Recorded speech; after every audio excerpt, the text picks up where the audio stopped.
Alright, I'm here with Chad Forbes, where you can find him on Twitter at NFL Draft Bites. Chad, how are you doing? I'm doing great. So obviously we've had a really weird preparation for the NFL draft with this coronavirus stuff. How has this year's draft differed from years past for you? Definitely a little bit different, and the teams are obviously having to deal with it a lot more because they're making the picks. But I'd say one of the real differences is it's definitely harder to read the tea leaves. There's a lot more information that comes out about who's at pro days and who's taking 30 visits. This year, there's a little bit less kind of tea leaves to read if you want to be a educated guy when it comes to mock drafts, and so it's going to be a lot more, I think, for people that aren't with teams that kind of do what we do on draft Twitter. It'll be a lot more about scheme fits and trying to make some connections that'll be a little bit more abstract than in years past. Yeah, and do you think that that we have a full season this year? I know I don't like to try to predict exactly what's going to happen with this because I have no idea any scientific stuff on this coronavirus or anything. If you had to predict, do you think that we have a full 16 game season? Well, here's what I'll say about the way that coronavirus impacts football from my perspective. 2 months ago, I didn't think it was as big of a deal as everybody else in the country did. Mm-hmm. And then I heard that Bill Belichick was operating under the assumption that we probably won't have football this year. And that set off a big whoa in my head that this guy's really smart. And he's really got access to more information than I do, certainly through Mr. Kraft. And that to me was like a huge red flag of, wow, I'm not taking this thing seriously enough. Now, the second thing I'll say is there's at least 2 teams I know of that are interested in trying to acquire the Bengals' first-round pick for next year.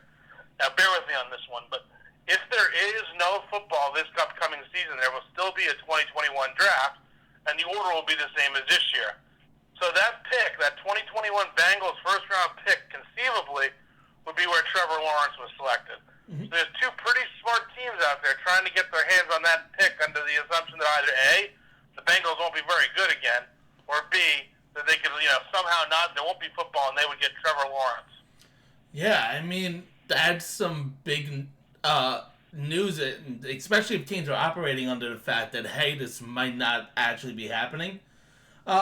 One thing I was going to ask you is if you expected more or less moves during this draft because of how teams are pretty much positioned to not be together in like a draft war room or anything. And I don't actually. I think there's going to be still the same amount of moves, and here's why. I think this time you're going to have general managers who have gamed out trade scenarios with other general managers one-on-one. It's not going to be like, oh, my pro personnel guy worked with his relationship with another team, and we've got this scenario, we don't have the details worked out. I think teams are going to have scenarios kind of gamed out pretty good where let's say, if our player's available, here's what we're willing to offer. And so I do think that having that, if you're a general manager and you want to trade down, it might actually be easier to slide down the board when you say, okay, I've got 4 guys who are serious, and I can just send a text to 4 guys, 4 different texts, and figure out who's willing to come up. So I actually could see a scenario where we see that 8 trades on the first night of the draft. The area I don't see as many trades is that, there's day 3 trades all the time, right? Mm-hmm. Teams are moving from 229 up to 214 and things like that. I don't see that being as rampant this year. Yeah, I mean, that makes a lot of sense. One thing I didn't even think about that you kind of brought up there is there's going to be a lot of group text in there. And there's not as many guys that are going to have a lot of decisions. There's going to be a lot of guys that think they have some decisions that they can make. But ultimately, they could just have a few people in one chat and just say, hey, this is exactly who I'm going to listen to, and this is who we're picking. Right. I think you could say, okay, these are the 4 teams I've talked to, and send a group text to those 4 teams and say, I need to move out, give me your best offer, and boom, somebody will get 4 offers back outside of the group text. So I think there'll be some moves. I think that the NFL figured out how to deal with technology and effectively kind of coordinate themselves through this whole just change in circumstances. I don't think it's that big of a deal. I still expect to see a lot of trades, and just the way the talent on the board falls, I think that you're going to see trade just based off, I see that 16 to 18 first-round picks, and I really think teams are maneuvering all over the board. Yeah, I wouldn't be shocked. One thing that's gonna really be shocking though is the idea that Roger Goodell isn't gonna get booed at this NFL draft. I guarantee there's going to be something corny like his kids and wife are going to boo him in his basement, and Yeah, he's going to play off of it, yeah, and make kind of into something a bit entertaining. I'll tell you what, Roger Goodell's approval rating in the last 3 months has gone up infinitely. I mean, he's the one guy in the country that's actually committed to business as usual, and I like that. yeah, and it's a little easier with the NFL than the other sports that they could just do an off season. I understand we didn't have a lot of pro days or the combine, and that kind of makes the GM's life a little harder. But I agree that Roger Goodell has just really boosted his approval rating over these past few months. Uh, Yeah, it's like with Roger Goodell, he makes too much money for anybody to ever like him. mhm. People that are pocketing $30 million a year, the public's generally not going to respond too well to. But whatever you want to say about Goodell's faults, I think he's done a pretty good job managing this kind of crisis from a football perspective to this point. Yeah, I agree. Let's move into the draft itself. So, there's a lot of positions that are kind of deep in this draft. We have the wide receivers, we have offensive tackles, we have quarterbacks. Where do you think is the most deep position in this draft? I mean, easy answer is wide receiver, right? It's a very good group there. And one thing I'll say about wide receiver class in general is when people say, "Oh, it's a good one," generally means it's a shit class in general, right? You got not very many good pass rushers. There's two of those. There's two corners. Mhm. There's some offensive tackles that people have really pushed up the board based on need and not necessarily value. So overall, this idea that it's a great wide receiver class, I'd hate to be taking one of those in round one. Round one is, to me, is the place where you get your premium, really expensive positions. Your quarterbacks, your left tackles, your pass rushers, and your cover corners. So I don't think it's a great class overall, but I do view saying that as a bit of a cop-out. Yeah, and then if you were a GM with one of the top picks this draft, who is the wide receiver you would take first wide receiver off the board? It's an interesting debate, and I think it's narrowed down to CeeDee Lamb versus Jerry Jeudy. Mhm. And it's really beauty in the eyes of the beholder, and they're different flavors for sure. If I had to take one, I guess that's the presumption. I would take Jerry Jeudy. I think he's much safer and he runs good routes, and I don't see it with CeeDee Lamb the way some others do. All right, and then switching it up to the quarterback position. This isn't the question of who you think is the best quarterback or who's going to have the best career, but who do you think day one is the most ready to be in the NFL? Oh, Okuda, 100%, and he was coached very well at Ohio State. And Henderson's a little bit more fluid. He's faster and probably a better twitchy type athlete. And he wasn't coached well at Florida, right? They've had turnover on the staff there, and it's been just a disaster down in the swamp. So the reason you're hearing Henderson's narrowing to Okuda is Jeffrey, the Ohio State corner, was real stiff in his drills at the combine. And Henderson, the difference is, and people really value this at corner, he looks fluid. He's like a silky mover, quick twitch. So a lot of, I guess, smart defensive back coaches are saying, give me that kid. I could turn him into something special, where Okuda is probably more ready and refined in day one. Okay, and then there's just Chase Young, I believe, is the best pure athlete in this draft. Do you agree or disagree on that? Who's that? Chase Young, the best. Yeah. I mean, Isaiah Simmons, pure athlete, is pretty impressive. But Chase Young's a good athlete. I don't think Chase Young's like an exceptional athlete. I think he's wins with his hands, and he's a great physical specimen. But I wouldn't necessarily put him athletically on like the level of Julius Peppers or Mario Williams or Myles Garrett. I think he's a little bit below them, but still very impressive. All right, and then one other agree or disagree statement I have. If the Texans have a bad draft this year, this is the last draft that Bill O'Brien will be their GM. True, and I don't think Bill O'Brien, from what I've heard, would be that disappointed if he got fired, to be honest with you. Yeah, it seems like he got a lot of responsibility, and I don't know how much he exactly wanted. I know there was times like I'm a Jets fan, so there's times where Adam Gase, where he was the interim GM at that point, when he first took over, where he looked like he wanted a lot of responsibility. And I don't know if Bill O'Brien really wanted to, but he kind of had to. Well, he certainly pushed everybody out, and he's become a dictator there. That much is certain. And with the Jets, I remember when Adam Gase became general manager, his first move was to basically give away Darren Lee. It was like his moment of defiance of I have to get rid of this player, which I found fascinating.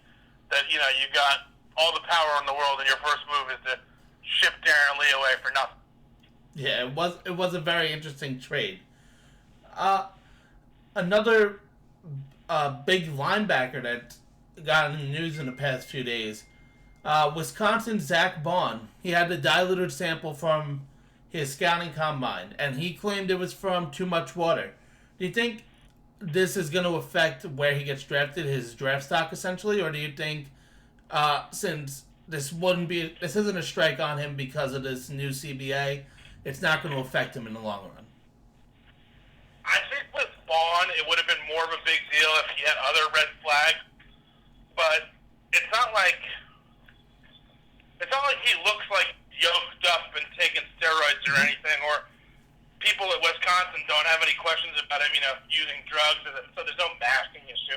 So I think it's kind of like when Jabril Peppers had the same issue a few years ago. It's a guy that is a tweener who's trying to add weight to, weigh in higher at the combine to prove something, and you saw a lot of that in Indianapolis where, there were some guys, that came in like 205 pounds that were playing their college careers at like 185. So it's what happens every year. And with that, you're going to get some diluted samples. Yeah, I kind of thought of it as when you amateur wrestle. I wrestled in high school. So when you would go to a weigh-in and you're a few pounds underweight of what you had to be at as the maximum, just try to get that little bit advantage. Right. That's a good analogy. And then you kind of touched on this when you said two teams that you know about are looking into the 2021 draft. And if this season doesn't happen, I had the question: do you think there's a team like the Jacksonville Jaguars who they're kind of a little bit questionable? They have a lot of draft capital this year that they essentially just set up around them and then essentially either trade up for next year's pick or just wait for Trevor Lawrence and just say, maybe these quarterbacks aren't as good as what we can get next year? It's hard to do that in the NFL to take a full season, especially because the chances of getting to that first pick or second pick for Justin Fields is pretty elusive. I do think some teams will take that view on wide receiver, though, because it's also a very good class at that position next year. It really has the top-end talent this class lacks. So for everybody saying this is such a great wide receiver class, it doesn't have the Jamar Chases and the Clemson wide receiver, his name escapes me, who really are two premium high-end wideouts, right? Like we're looking at the number 2 wideouts from Clemson and LSU here, T. Higgins and Justin Jefferson. We both think, the people think they're going to go in round 1. Well, they were number 2s on really top-end teams in this country last year. And the guys who were number 1, they're really number 1s. Yeah, and then just a quick question. How in advance do you look at when you're looking at your own draft stuff? Do you look... I tend to just look at who the premium... I think this is how most of the general managers do it, is you're going to look ahead 1 year, right? And just say, what does it look like at top? Not necessarily... what is it? I'm not checking out who's the 18th ranked corner that I could have on day 3. But I think you look ahead 1 year, and so you say compare the prospects that you're looking at in the 2020 draft to 2021. And so I think one thing that you notice is that we're saying, wow, the offensive tackle next year from Oregon, Penei Sewell, he'd be the best tackle in this draft by a wide margin. So why am I pushing guys up the board in terms of these offensive tackles when the kid that's an underclassman, 19 years old at the University of Oregon is better than all of them? Or why am I pushing Jerry Jeudy and CeeDee Lamb up the board when these two kids, the Clemson and LSU underclassmen, are better than both of them? So I think that's kind of how a draft helps you really refine your rank and your ratings of how you look at guys, because you keep in perspective that it's not just 1 year, it's a multiple year kind of roster build. Yeah, and then just I had a few trade scenarios or just some trade options that could be out there, and I just wanted to see your opinion on them. So in Jacksonville, we see Njoku. He really wants out. It seems like if you follow him on social media and see his comments in the past few months. Do you think he could potentially get traded on one of these 3 draft days? I mean, it's not out of the realm of possibility for people to do that. With how we had like the Randy Moss trade years ago. Oh yeah, no, I mean it's definitely. I think all the tight ends in that class are probably somewhat available, starting with O.J. Howard, Evan Ingram, Njoku, even down to Gerald Everett, Adam Shaheen. Teams took tight ends in that draft that just didn't pan out, and I'd say all 5 of those guys are probably available for the right price. It's hard to find anybody, maybe outside of Howard, who would actually pay a premium for those players at this point. Yeah. And then in the past 24 hours or so, we've gotten a lot of talk about OBJ being traded to Minnesota. Do you think that deal gets done in this next week? No, I don't. I mean, he just had surgery on his core, so nobody's gonna have medicals on him, and his play was really down last year, and he's not a winning player. He's a me guy. I mean, the idea that Mike Zimmer would ever want him in his locker room is just ludicrous. What I think happened there with that leak was you have 2 franchises that are really close after Kevin Stefanski goes over to Cleveland, and the Browns wanted out there that Odell could potentially be available because they don't want to have to make the outbound calls. They want people to call them if there's any interest in Odell. The problem is that, if you're going to trade for Beckham at this point, you're going to want to give up maybe a second-round pick. He's not worth the package they gave up a year ago. And even if it's a new regime in Cleveland, John Dorsey made that deal, not this group of Stefanski and Sashi Brown. But I don't think that Beckham has the trade market that they would expect. Okay, and then news came out this morning that Jamal Adams is going to skip voluntary offseason program for the Jets. Now, this is his last year of his rookie deal. Do you think that the Jets could possibly move him in this draft and just try to get him? What I've heard is that ownership has already overruled moving Jamal Adams. So unless Joe Douglas gets a deal that's just a no-brainer, which is a couple first-round picks, Jamal is going to stay put. And here's how I would handle it. I would pick up the 5th-year option, and I would actually pay him not to show up to the virtual off-season workouts, which I think are a little bit of nonsense, out of good faith. And hopefully they can get back to the table and negotiate an extension. Not because I think he's critical to the puzzle there, but because ownership does.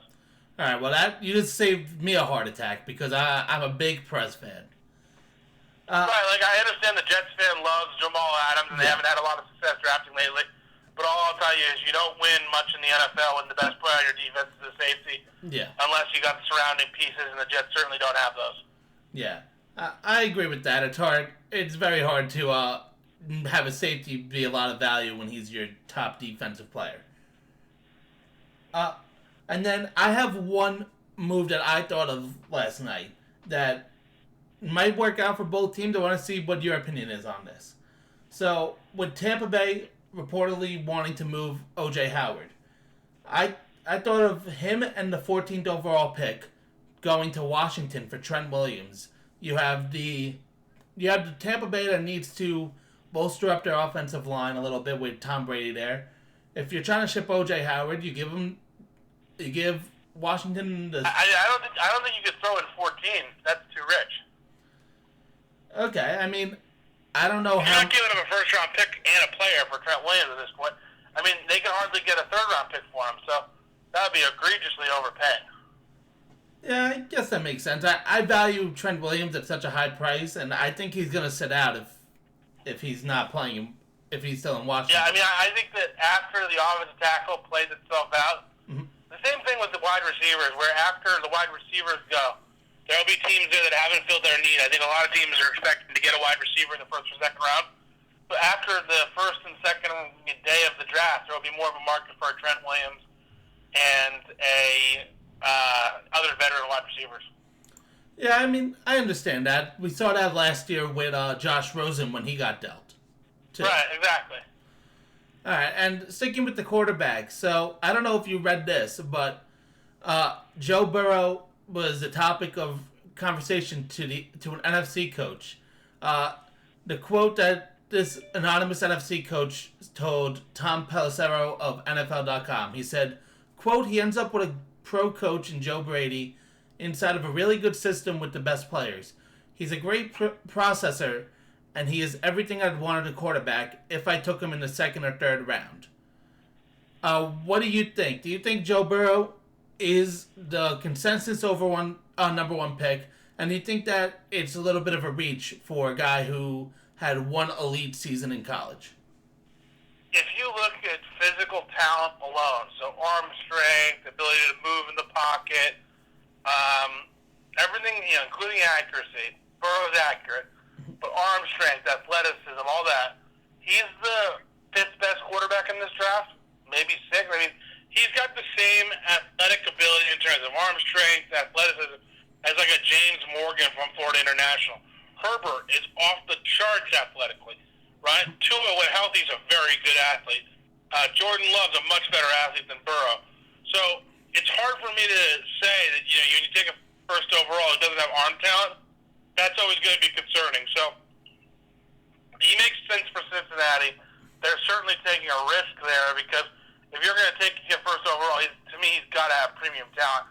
You can't just be dealing with a guy who's got marginal ability. So I kind of agree what that coach said, but at the same time, I do think he's a first pick.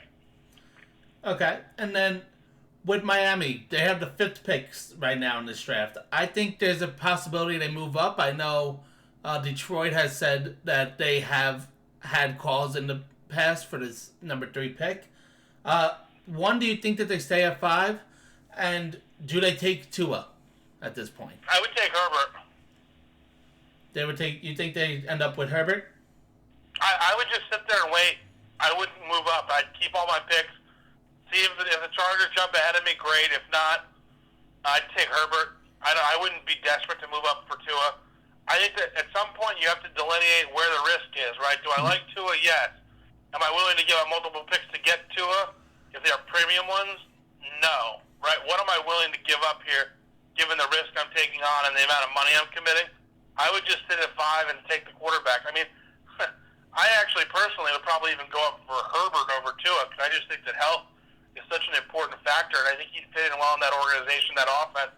And kind of the issue that some teams have with Herbert, where he's a little bit of a kind of a odd personality in terms of being a little bit more cerebral. I think he'd do well sitting behind Ryan Fitzpatrick, at least for the preseason. Yeah, I agree with that. I'm one of the people that aren't as high on Tua. I might sound like a little bit of a hater, but I see him in the NFL as obviously he's going to be a little bit better than this, but AJ McCarron. They had similar college careers. I don't think the Alabama quarterbacks that have been produced have been well in pretty much the program outside of Namath and Bart Starr. But I call him the RPO king of the Southeast. That is true. Where so much of his success is built off of like pop passes and quick slants on RPOs to dudes like Henry Ruggs and Jerry Jeudy, and that freak that's coming out next year, Jared Maiden.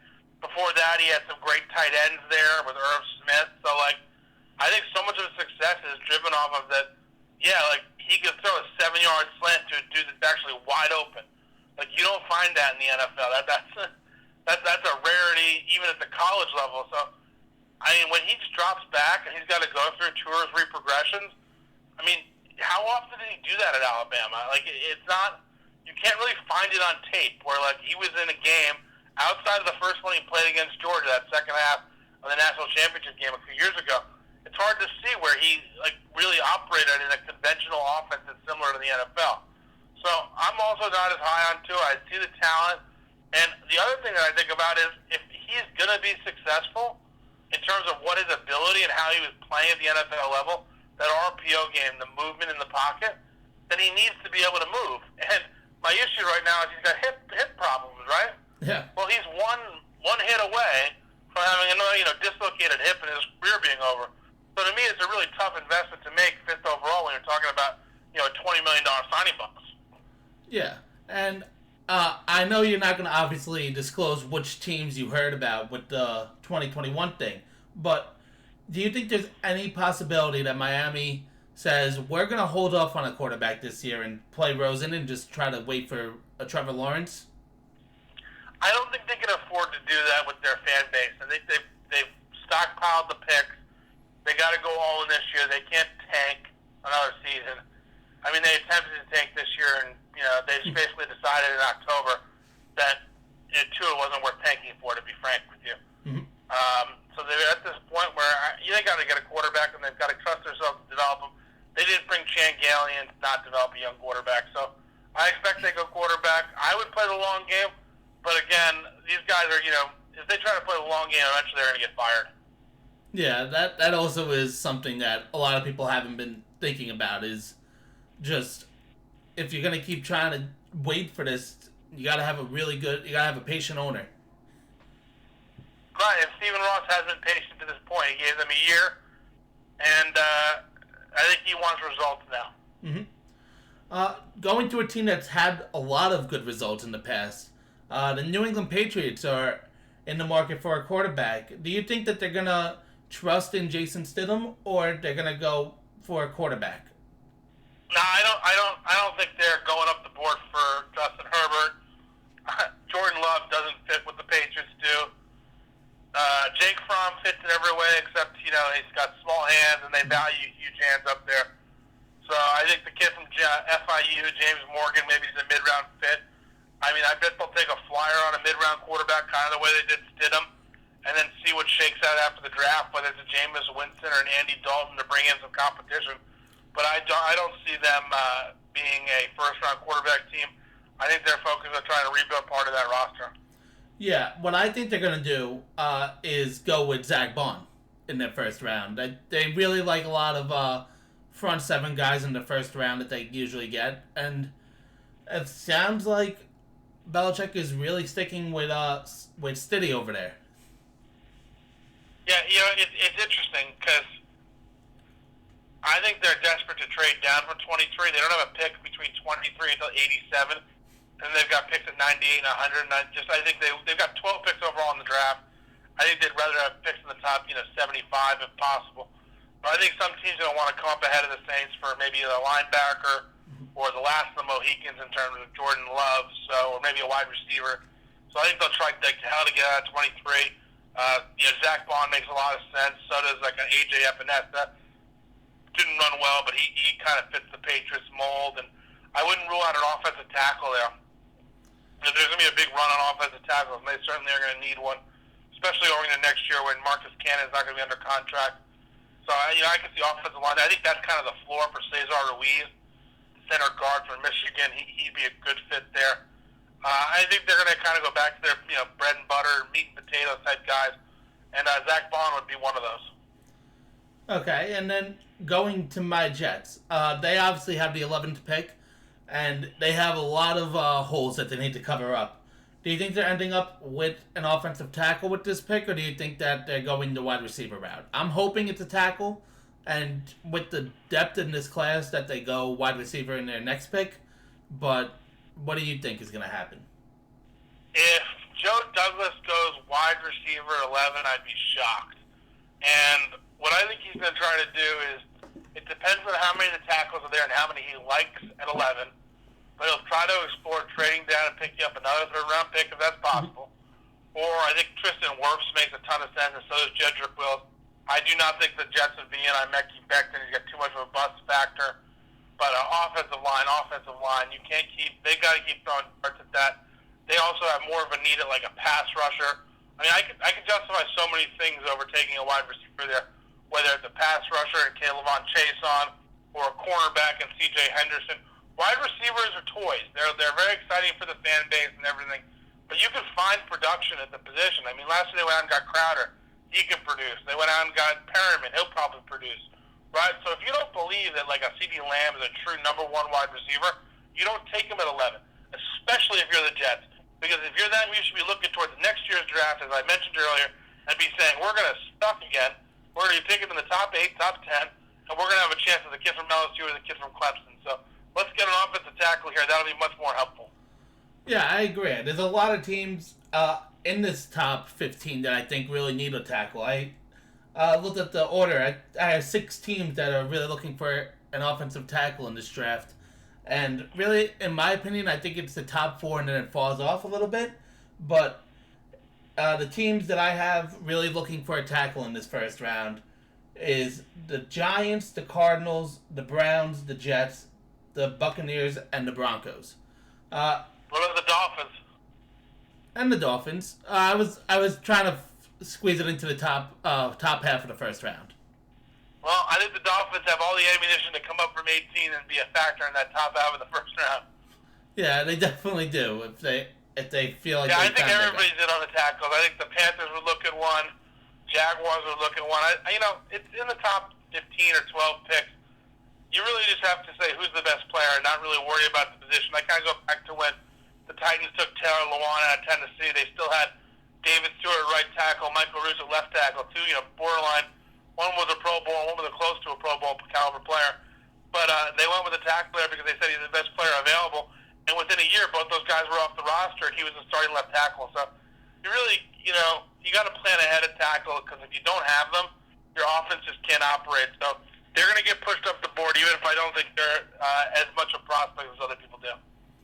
Yeah, all right. Switching teams to Dallas. They really need secondary help, it looks like, from where they are right now. What do you think about them drafting a Xavier McKinney? Do you think that's the right choice, or they have to go somewhere else? Way too early. I've got McKinney more around like 40 than I do 17 in this draft. I think they got to look at the pass rushers. Zach Bond could be a real surprise pick there. Explore trading down, maybe Chase on, Henderson.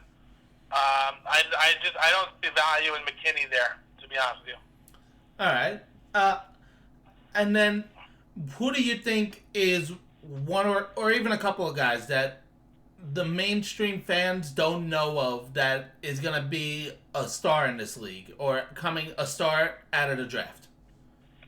Ben Barch, the interior offensive lineman from St. John's, might be a year away covering the Division III level. He could be a really, really good guard in either a man scheme or a zone scheme. He's got the right demeanor. Wide receiver position, there's a lot of them. I like John Hightower. He's really interesting out of Boise State.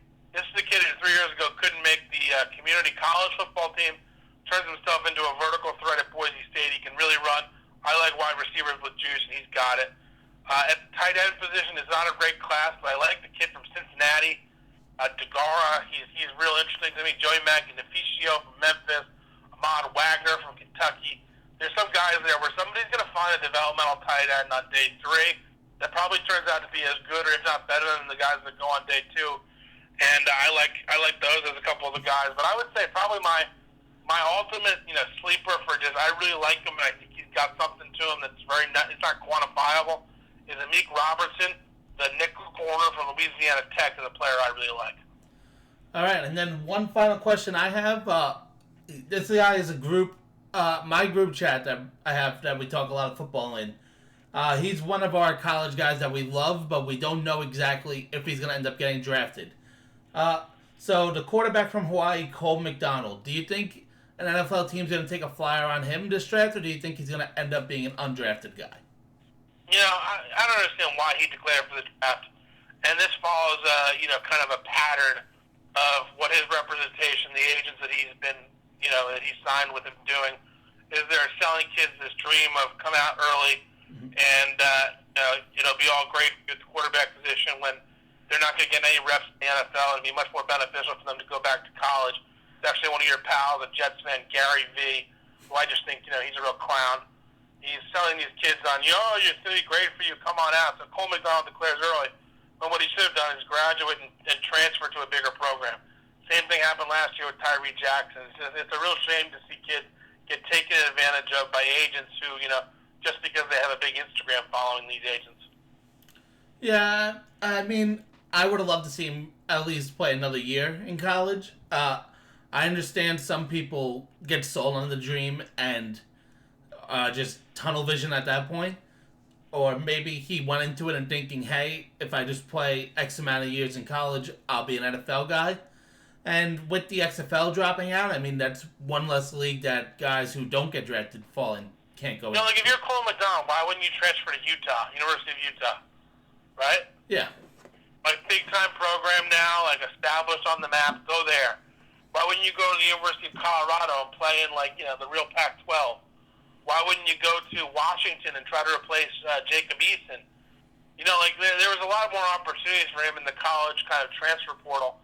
And what's he going to be, an undrafted free agent in the NFL and try to stick on a practice squad to make, $10 grand a month? He should have used that opportunity, actually $10 grand a week. He should have used that opportunity to like really bolster his stock by showing that he can do it at a bigger level. You look at a guy like Jonah Jackson, who I understand he transferred within the Big Ten, but the kid went from Rutgers to Ohio State, and all of a sudden he goes from being like an undrafted type to he's probably going to go in the third round. He just made, $1.5 million, $2 million in 1 year, right? So, when Cole McDonald signs after the draft and you hear that his signing bonus is like, $12,000, just remember that he could have gone back to school, bolstered his stock, come out next year and gotten $1.5 million.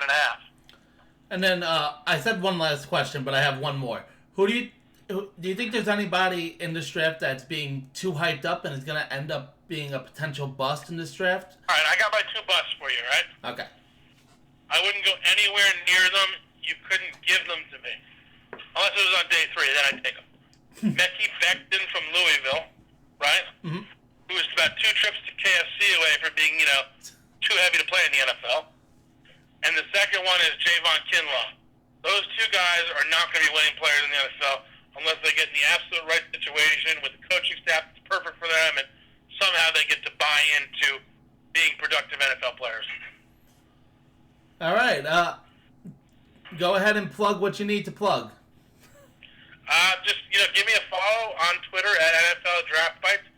I'm there 24/7 and slide into my DMs. We can talk football or shoot me a message. And thanks for having me on. No problem. Thank you for coming on such short notice. Nope, thank you.